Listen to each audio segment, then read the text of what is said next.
இயேசு உங்களை நேசிக்கிறார். பிரியமானவர்களே, இந்த நாளில் ஆண்டவர் நம்மளோடு பேசும்படியாய் வேதத்திலிருந்து ஒரு 3-4 வசனங்களை கூட வாசித்து ஆண்டவர் நம்மளோடு இடைபடுகிற காரியத்தை பார்ப்போம். நாம் கற்றுக்கொள்ளக்கூடிய வார்த்தைகளை ஆண்டவர் நம்மளோடு இடைபடுவாராக. ஆண்டவராக இயேசு கிறிஸ்து பூமியில் இருக்கும் பொழுது அவருடைய திருவாய் மொழியில் பிரசங்கிக்கப்பட்ட வார்த்தைகளை மீண்டுமாய் ஒரு விசை கூட அதே வார்த்தையை தியானிக்கும்படி அழைக்கப்படுகிறோம். ஆண்டவர் நம்மளோடு இடைபடுவாராக. அது மத்தேயுவின் புஸ்தகம் 7வது அதிகாரம் 23, 24, 25 வசனங்கள் எப்படியாக சொல்லுகிறது. ஆகையால் நான் சொல்லி இந்த வார்த்தைகளை கேட்டு இவைகளின்படி செய்கிறவன் எவனோ அவனை கன்மலையின் மேல் தன் வீட்டை கட்டின புத்தியுள்ள மனுஷனுக்கு ஒப்பிடுவேன். ஆகையால் நான் சொல்லிய இந்த வார்த்தைகளை கேட்டு இவைகளின்படி செய்கிறவன் எவனோ அவனை கன்மலையின் மேல் தன் வீட்டை கட்டின புத்தியுள்ள மனுஷனுக்கு ஒப்பிடுவேன்.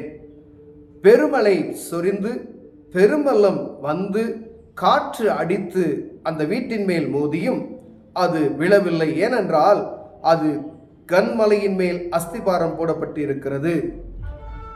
நாம் உலகப்பிரமான காரியங்களை நாம் பார்க்கும் பொழுது ஒரு வீடு கட்டுகிறவர்கள் அதோடைய அஸ்திபாரத்தை போடும் பொழுது பாறை வரைக்கும் மண் எடுப்பாங்க. பார்த்துருக்கீங்களா? பாறை எங்கே இருக்குது அது வரைக்கும் அந்த இதை பார்க்கும். ஒரு சில இடங்களில் பாறை இருக்காது, நல்ல கெட்டித்தர எங்கே இருக்கோ அது வரைக்கும் அந்த ஆழத்தை நாம் அந்த அஸ்திபாரம் போடுவதை நாம் பார்த்துருக்கிறோம் பெரிய மனதில். ஏன்னா ஒரு வீடு கட்டுகிற ஒரு சாதாரணமாக உலகத்தில் மனிதன் தங்குவதற்கு கட்டப்படுகிற ஒரு வீடு, ஆண்டவர் தான் இதை சொல்கிறாரு, அஸ்திபாரம் பாறையின் மேல் கண்மலையின் மேல் கட்டினவனுக்கு அது ஒப்பாய் இருக்கும் என்று. ஏன்னா அவ்வளோ ஸ்ட்ராங்காக இருக்கும் பாறை மேலே கட்டின வீடு. நம்ம சின்ன பிள்ளையில மணலில் கட்டின வீடு எப்படி இருக்கும்? அழிஞ்சு போயிடும், தண்ணி வந்ததுமே அரிஞ்சிட்டு போயிடும். அப்போ கண்மலையின் மேல் கட்டின உள்ள புத்தியுள்ள மனுஷனுக்கு ஒப்பிடக்கூடிய ஒரு காரியத்தை ஆண்டவர் சொல்லியிருக்கிறார். எந்த காரியத்தை நான் சொல்லிய இந்த காரியங்கள் எல்லாம் இப்படி தான் நீ நடக்கணும், இப்படி தான் நீ கேட்கணும், கீழ்ப்படி நட, உண்மையா நட, கற்பனைகளை கடைபிடி, பொய் சொல்லாத, திருடாத, பலவிதமான காரியங்களை இதற்கு முன்பதாக சொல்லி வந்திருக்கிறார். கடைசியாக இந்த மேல் அதிகாரத்தில் நம்ம மேல் வசனத்தை நாம் பார்க்கும் பொழுது நீங்கள் மிகவும் ஜாக்கிரதையாக இருங்கள், அநேக கள்ளத்தீர்க்கதரிசிகள் இருக்கிறார்கள், அவருடைய கனிகளினாலே அவர்களை அறிவீர்கள் என்று சொல்லிவிட்டு ஆண்டவர் சொல்லுகிறார், அப்பொழுது ஆகையால் நான் சொல்லிய இந்த வார்த்தைகளை, ஆகையால் நான் சொல்லிய இந்த வார்த்தையில் ஆண்டவர் நமக்கு என்னென்னலாம் கற்றுக் கொடுத்திருக்கிறாரோ அதையெல்லாம் அதெல்லாம் கீழ்ப்படிந்து அதன்படி நடந்து வந்தோமே ஆனால் புத்தியுள்ள மனிதனுக்கு நான் ஒப்பிடுவேன் அப்படின்னு சொல்லுகிறார். கண்மலையின் மேல் சில நேரங்களில் ஆவிக்குரிய வாழ்க்கையில நல்ல ரட்சிப்பின் அனுபவத்தை பெற்றுக்கொண்டு பரிசுத்த ஆவியின் அபிஷேகத்தை பெற்றிருப்பாங்க. கொஞ்ச நாள் ஆனதுமே என்ன ஆயிருவாங்க பார்த்தீங்கன்னா, ஏதோ உலக காரியங்கள் வந்து அவர்கள் மீது மோதின உடனே ஏதோ ஒரு பெரிய பாரம், ஒரு குடும்பத்தினுடைய சமாதான குறைச்சல், ஏதோ உலகத்தினுடைய காரியங்கள், குடும்பத்தில் தேவைகளின் நிமித்தமாய், பண நெருக்கத்தின் நிமித்தமாய், பலவீனத்தின் நிமித்தமாய் ஏதோ ஒரு காரியம் உண்டான உடனே ஆண்டவரை விட்டு பிரிந்து ஆவிக்குரிய வாழ்க்கை அழிந்து போகிற காரியங்களை பார்க்க முடிகிறது. அப்படிப்பட்ட ஆவிக்குரிய வாழ்க்கையை தான் ஆண்டவர் என்ன சொல்கிறாருன்னா, நீ மணலின் மேல் கட்டின ஒரு வீட்டை கட்டின மனிதனுக்கு நீ ஒப்பாவாய். எப்படின்னா கீழே உள்ள வசனம் பாருங்க. நான் சொல்லிய இந்த வார்த்தைகளை கேட்டு இவைகளின்படி செய்யாது இருக்கிறவன் எவனோ அவன் தன் வீட்டை மணலின் மேல் கட்டின புத்தியில்லாத மனுஷனுக்கு ஒப்பிடப்படுவான். பெருமழை சொரிந்து பெருவெள்ளம் வந்து காற்று அடித்து அந்த வீட்டின் மேல் மோதின போது அது விழுந்து முழுவதும் அழிந்தது என்றார். பாருங்க, மணலின் மேல கட்டப்பட்ட ஒரு மனிதனுக்கு, வீட்டை கட்டின ஒரு மனிதனுக்கு ஆண்டவர் சொல்லுகிற ஒரு காரியத்தை பாருங்க. நம்முடைய ஆவிக்குரிய வாழ்க்கையை தான் இதை பார்க்கிறார் ஆண்டவர். ஏதோ உலகத்தினுடைய காரியத்துக்காக இதை சொல்லவில்லை. 2 புத்தியுள்ள மனிதர்கள், புத்தி இல்லாத மனிதர்கள். மணல் மேல வீடு கட்டினா எப்படி இருக்கும், பாறை மேல கட்டினா எப்படி இருக்கும், அதை நம்முடைய ஆண்டவரோடு இணைத்து அந்த காரியத்தை பார்க்கும்படி ஆண்டவர் எழுது. ஆவிக்குரிய வாழ்க்கை, உங்க ஆவிக்குரிய வாழ்க்கை பாறையின் மீது கட்டப்பட்டு இருக்கிறதா, மணலின் மீது கட்டப்பட்டு இருக்கிறதா? ஒரு பலவீனம் வந்ததுமே ஆண்டவரை மறுதலிக்கக்கூடிய சூழ்நிலையில் இருக்கிறோமா? இல்ல என்ன சூழ்நிலை வந்தாலும் நான் ஆண்டவருடைய காரியத்தில் ஒரு நாள் விட்டு கொடுக்க மாட்டேன், முதல்ல ஆண்டவர் தான் எனக்குன்ற நம்பிக்கையும் உறுதியும் கொண்டிருக்கிறோமா என்று பார்க்கும்படி அழைக்கப்படுகிறோம். பிரியமானவர்களே, அநேக நேரங்களில் கடமைக்கு நம்ம ஆண்டவர் நாமத்தை மகிமைப்படுத்தணும்னு சொல்லி ஞாயிற்றுக்கிழமை சர்ச்சுக்கு போயிட்டு வந்தா மட்டும் போதும் என்ற அப்படிப்பட்ட வாழ்க்கையில் இருக்கிற ஒவ்வொரு மனுஷனையும் எப்படிப்பட்டவர்களா என்றால், மணலின் மேல் தன் வீட்டை கட்டின புத்தி இல்லாத மனிதர்களுக்கு ஆண்டவர் ஒப்படையாக சொல்லப்பட்டு இருக்கிறது. இயேசு கிறிஸ்து தான் பிரசங்கிக்கும் பொழுது இந்த வார்த்தையை சொல்லுகிறார். பிரியமானவர்களே, ஆவிக்குரிய வாழ்க்கையை நீங்க மணலின் மேல் கட்டப்பட்டு இருக்கிறீங்களா? ஆவிக்குரிய வாழ்க்கையை நீங்க கற்பாறையின் மேல் கட்டப்பட்டு இருக்கிற? ஒருவேளை அழிந்து போகிற வீடாகிய இந்த உலகத்தில் உள்ள ஒரு சம்பத்தாகிய ஒரு வீட்டை மனிதன் நம்ம கட்டும் பொழுது, ஒரு மணலின் மேல் கட்ட அது அழிந்து போச்சுன்னா ஒன்றும் பிரயோஜனம் இல்லை, அது போயிடும். ஆனால் நித்தியமாய் வாழக்கூடிய ஒரு இடம் உண்டு என்பதை நாம் அறிந்திருக்கிறோம். அது பரலோக ராஜ்யம். அங்கு கடந்து செல்வதற்கு என்னுடைய ஆவிக்குரிய வாழ்க்கையை நல்ல கன்மலையின் மேல் கட்டுவதற்கு நான் பிரயாசப்படுகிறேனா, அதன் மேல் கற்றிருக்கிறேனா என்று பார்க்க முடியாது ஆண்டவர் விரும்புகிறார். பிரியமா, ஒருவேளை நீங்க கட்டப்பட்ட உங்க ஆவிக்குரிய வாழ்க்கை நல்ல ஸ்ட்ராங்கா இருக்கு அப்படின்னு சொன்னா நீங்க கன்மலையின் மேல் கட்டப்பட்டு இருக்கிறீர்கள். ஒருவேளை ஏதோ ஒரு சோதனை வந்ததோ, அதில் விழுந்து போகக்கூடிய காரியங்கள் இருக்குதுன்னா ஏதோ அது மணலின் மேல் கட்டப்பட்ட ஒரு காரியம் இல்லை. கொஞ்சம் அஸ்திபாரம் சரியில்லாத போட்டால் என்னாச்சும் அப்படியே ஆடும் பாருங்களேன். அப்போ ஆவிக்குரிய வாழ்க்கையில் நமக்கு ஒரு தடுமாற்றம் வருகிறது என்றால், புத்தி இல்லாத மனிதனுக்கு போல கட்டப்பட்ட மணலின் மேல் கட்டப்பட்ட ஒரு வீட்டை கட்டக்கூடிய மனிதனுக்கு ஒப்பாக சொல்லப்பட்டு இருக்கிறது ஆண்டவர் சொல்லி இருக்கிறார். பிரியமான, என்னுடைய ஆவிக்குரிய வாழ்க்கை தான் ஆண்டவர் பேசுகிறார். உங்க ஆவிக்குரிய வாழ்க்கை, என்னுடைய ஆவிக்குரிய வாழ்க்கை எப்படி கட்டப்பட்டு இருக்கிறது? பரிசுத்த ஆவியின் அபிஷேகத்தை நீங்க பெற்றுக்கொண்ட பொழுது இருக்கிற அனுபவம் இந்நாள் வரைக்கும் அது அப்படியே இருக்கிறதா என்று பார்க்க முடிய ஆண்டவர் விரும்புகிறார். பிரியமானவர்களே, ஒருவேளை நான் ரட்சிப்பின் அனுபவத்தை பெற்றுக்கொண்டேன், 20 வருஷம் ஆயிடுச்சு, 25 வருஷம் ஆயிடுச்சு, 30 வருஷம் ஆயிடுச்சு, 50 வருஷம் ஆயிடுச்சு.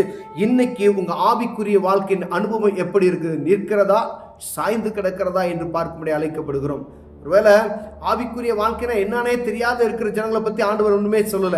அவர்கள் அறியும் பொழுது அதனுடைய காரியத்தை ஆண்டவர் அவர்களுக்கு வெளிப்படுத்துவார். பிரியமா, ஆனா இது ஆவிக்குரிய வாழ்க்கை என்பது என்ன என்பதை நான் அறிந்து கொண்டேன். இந்த வார்த்தை ஆண்டவர் போதிக்கும் பொழுது அழகா ஒரு மனுஷனுக்கு எளிமையாய் புரிந்து கொள்ளத்தக்கதான ஒரு காரியத்தை பேசுகிறார்.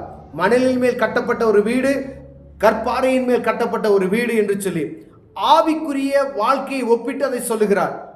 அப்ப நீ உன்னுடைய ஆவிக்குரிய வாழ்க்கையை கட்டும் பொழுது நல்ல அஸ்திபாரம் போட்டு ஆண்டவருக்குள் உறுதியா இருப்பீர்களானால் கடைசி முடிவு பரியந்தம் அது நிலை நிற்கும் என்பதை காட்டும்படியாக ஆண்டவர் நம்மளோடு பேசுகிறார். பிரியமானவர்களே, ஒருவேளை என்னுடைய ஆவிக்குரிய வாழ்க்கை மணலின் மேல் கட்டப்பட்ட ஒரு வீடை போல ஒழுங்கற்று கட்டிருப்பேனானால், அது இடையில துன்பம் வரும்போது, நெருக்கம் வரும்போது, ஏதோ பிரச்சனை வரும்பொழுது ஆவிக்குரிய வாழ்க்கையை விட்டு நான் வெளியே போகக்கூடிய ஒரு காரியம் நேரிடுவோம். அநேக இடங்களில் நம்ம பார்த்துருக்குறோம். ஒரு பலவீனம் வந்ததுமே என்ன செஞ்சிடறாங்க? ஆவிக்குரிய வாழ்க்கை வெளியே போயிடுவாங்க. நல்ல ஒரு ஃபேமிலி கெட் டுகெதர் வைக்கிறாங்கன்னு வச்சுக்கோங்களேன். ஆவிக்குரிய வாழ்க்கையில் உள்ள கெட் டுகெதர் வேற. உலகப்புறமான இருக்கக்கூடிய நம்ம குடும்பத்தினர் இருக்காங்க பார்த்தீங்கன்னா, அவங்களுடைய ஆவிக்குரிய வாழ்க்கையில் கெட் டுகெதர்னு சொல்லி எங்கேயாவது வெளியே போனீங்கன்னா அவங்களோடு இணைந்து நாம் செயல்பட வேண்டியது இருக்கும். இப்போ ஆவிக்குரிய வாழ்க்கை எங்கே போச்சுன்னு பார்த்தா அது மறைந்து போய் மணலின் மேல் கட்டிடப்பட்ட ஆவிக்குரிய வாழ்க்கையை நாம் இன்று புரிந்து கொள்ளும்படி அழைக்கப்படுகிறோம். பிரியமானவர்கள், எத்தனை பேர் இந்த மாதிரி ஆண்டவர் நமக்கு சொல்லிக் கொடுத்த வார்த்தையின் பிரகாரம் என்னுடைய ஆவிக்குரிய வாழ்க்கை எதன் மேல் கட்டப்பட்டு இருக்கிறது என்று புரிந்து கொள்ளும்படி ஆண்டவர் விரும்புகிறார். ஆவிக்குரிய வாழ்க்கையை நீங்க இப்ப ஆரம்பிக்க போகும் பொழுதே நல்ல அஸ்திபா, நல்ல ஜெபம், நல்ல வேத வாசிப்பு, ஆண்டவருக்கு கொடுக்க வேண்டிய நேரம். ஐயா, நீங்க எக்ஸ்ட்ரா நேரத்தை நீங்க கொடுக்க வேண்டியது இல்லை, ஆண்டவருக்கு கொடுக்க வேண்டிய தசமபாக நேரங்களை சரியா நீங்க கொடுப்பீங்கன்னா உங்க ஆவிக்குரிய வாழ்க்கையில ஒரு குறைவும் இருக்காது என்பதை நீங்கள் புரிந்து கொள்ள முடியும். ஒரு மனிதன் சம்பாதிக்கிற தசமபாகத்தை மாத்திரம் கொடுத்தா மட்டும் ஆசீர்வாதத்தை பெற்றுக்கொள்ள முடியாது. ஆண்டவர் 24 மணி நேரத்தை ஒரு நாளைக்கு நமக்கு கொடுத்திருக்கிறார். கொஞ்ச நேரம் நீ ஆண்டவர் அந்த நேரத்தை குறைச்சிட்டார் அப்படின்னு வச்சுக்கோங்களேன், ஆயுசு நாள் குறைஞ்சு போகும். அந்த மனநிலைமையை நம்ம கொண்டிருப்போம். ஆண்டவர் எனக்கு கொடுத்த நேரம் எவ்வளவு மேன்மையானது என்பதை புரிந்து கொண்டு காலையிலேயும் சாயந்தரமும் தனிப்பட்ட நேரத்தில் தானியேல் பாருங்க 3 வேளையும் அவர் ஜெபிக்கிறார். பத்திரத்துக்கு கையெழுத்திடப்பட்டது என்று அறிந்தும் வேறு புறஜாதி நாடுகள் அங்கு ஆண்டவரை மகிமைப்படுத்த முடியாது, அப்படி இருந்தும் ஆராதித்தார். அங்கு ஆண்டவரே மேன்மையுள்ள தேவன் என்று ஒரு புறஜாதி நாட்டு ராஜா சொல்கிறதை நாம் பார்க்க முடிகிறது. பிரியமானவர்களே, அப்ப என்னுடைய ஆவிக்குரிய வாழ்க்கை என் நிலைமையிலும் அசையாதபடி இருக்கிறதா? அதை தான் ஆண்டவர் விரும்புகிறார். அழகா ஆண்டவர் நமக்கு அதை சொல்லி கொடுத்துருக்காரு. நீ ஆவிக்குரிய வாழ்க்கையை பாறை மேலே கட்டு.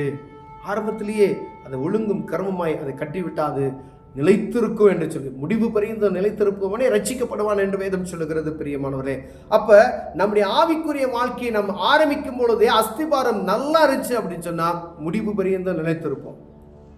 ஏதோ பிரச்சனை சோதனை வந்ததுமே உலகப்புறமான மனிதனை தேடி போவதை காட்டிலும் தேவ சமூகத்தை நீங்க ஓடுறீங்க அப்படின்னா உங்க ஆவிக்குரிய வாழ்க்கை ஒழுங்கா இருக்கு அப்படின்னு அர்த்தம். நீங்க உங்க பிரச்சனை வந்ததுமே யாரையோ தேடி ஓடுறோம் பார்த்தீங்களா, முதல்ல தேவ சமூகத்துக்கு போங்க. எப்படிப்பட்டதையும் ஆண்டவர் சரி செய்து விடுவார். அவர் உங்களுக்காய் யுத்தம் செய்வார், அவர் உங்களுக்காய் வழக்காடுவார், அவர் உங்களுக்காய் என்ன செய்வார், பரிந்து பேசுவார். அப்படிதான் வேதம் சொல்லுகிறது. காற்றையும் காண மாட்டீர்கள், மலையும் பார்க்க மாட்டீர்கள், ஆனால் உங்கள் வாய்க்கால்கள் என்ன செய்யும், நிரப்பப்படும் என்று வேதம் சொல்லுகிறது. அப்ப ஆண்டவர் உன்னை வாளாக்காமல் தலையாக்குவேன், கீழாக்காமல் மேலாக்குவேன் என்று சொல்லி இருக்கிறார். வாக்கு தத்துவங்களை கொடுத்த தேவன் அஸ்திபாரம் நீங்கள் எதின் மேல் போடப்பட்டு இருக்கிறது உங்க ஆவிக்குரிய வாழ்க்கை என்பதை பார்க்கும்படியே அழைக்கப்படுகிறோம். பிரியமானவர்களே, நீங்கள் கற்பாறையின் மேல் கட்டப்பட்டவர்களாக இருப்பீர்களானால் ஆவியானவர் கொடுத்த ஆண்டவர் கொடுத்த அந்த வாக்கு தத்துவத்தை நாம் சுதந்திரித்துக் கொள்ளலாம். ஒருவேளை என் அஸ்திபாரம் சரியில்லை அப்படின்னு சொன்னா வாக்கு தத்துவத்தை நாம் எப்படி சுதந்திரித்துக் கொள்ள முடியும்? ஒரு பிரச்சனை வந்ததுமே மனசோர்வு, ஏன் தான் நான் வந்தேனோ, ஏன் தான் இப்படி நடக்குதோ, செத்து போயிடலாம் போல இருக்கு அப்படின்ற சூழ்நிலைகள் வாயிலிருந்து புறப்படக்கூடிய அசுவிசுவாசம் வார்த்தைகள் வருது அப்படின்னு சொன்னா ஆவிக்குரிய வாழ்க்கை மணலின் மேல் கட்டப்பட்டிருக்கிறது என்பதை புரிந்து கொள்ளும்படி அழைக்கப்படும். ஒருவேளை நீங்களே உங்களை தற்பரிசோதனை செய்து கொண்டு என்னுடைய ஆவிக்குரிய வாழ்க்கை மீண்டுமாய் கட்டப்படணும் அப்படின்னு சொன்னா நல்ல ஒரு வீடு கட்டுறது போல கற்பாறை மேல நல்ல அதுல துளையிட்டு காங்கிரீட் போட்டு நல்ல அஸ்திபாரம் போடுவாங்க பார்த்தீங்கன்னா, அந்த மாதிரி அப்படி ப்ராப்பரா ஆவிக்குரிய வாழ்க்கையை கட்ட பிரயாசப்படுவோமையினால் கர்த்தர் நம்மை ஆசீர்வதிக்க வல்லமையுள்ளவராக இருக்கிறார். அந்த நித்தியமான இடத்திற்கு கடந்து செல்வதற்கு ஆண்டவர் வழிவாசலை திறந்து கொடுப்பார். கண்களை மூடுவோம், ஜெபிப்போம். அன்பின் தகப்பனே, ஆண்டவரே, எங்கள் ஆவிக்குரிய வாழ்க்கையை எதன் மேல் கட்டப்பட்டிருக்கிறோம் என்பதை நாங்கள் அறிந்து அதை சீர்படுத்திக் கொள்ள எங்களுக்கு உதவி செய்யுங்க. இயேசுவின் நாமத்தில் பிதாவே, ஆமென்.